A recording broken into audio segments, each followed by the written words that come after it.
The Discontented Person. One day, while walking down a familiar road, the man came across a little boy standing and crying. The boy looked very sad, with tears in his eyes. Seeing this, the man approached and asked what had happened. After a brief conversation, he found out that the boy had lost 5 coins, money he had saved for a long time to buy some necessary things.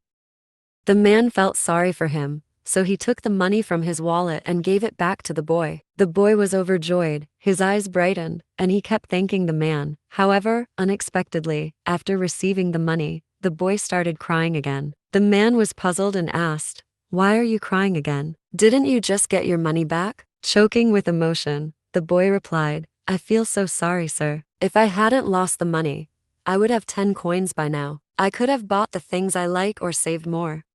Hearing this, the man felt a pang in his heart. The boy had already received 5 coins, but was still not satisfied, constantly lamenting what he didn't have instead of being happy with what he had. The man remembered an old saying, "If you're not content with what you have, you will never be content, no matter how much more you get." The boy's situation made the man reflect on life. We often aren't happy with what we have, always wanting more. But great people tend to live simply and modestly, knowing how to appreciate what they already have, living with what they have, without constantly yearning for what they don't have. This story teaches a valuable lesson about contentment. The boy had received 5 coins, but because he wasn't content with what he had, he continued to mourn the loss of what he didn't have. This reflects a mindset that will never feel satisfied, always longing for things that are out of reach and overlooking what has already been achieved.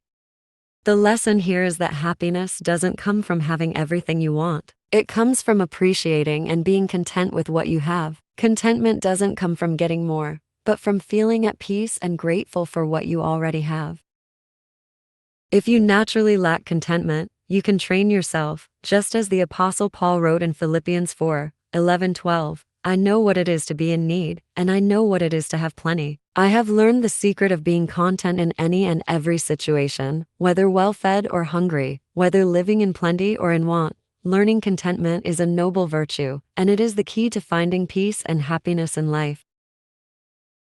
Please subscribe to the channel to listen to more great stories and meaningful lessons that change our perspective and hearts, helping us to live better, more meaningful, and blessed lives.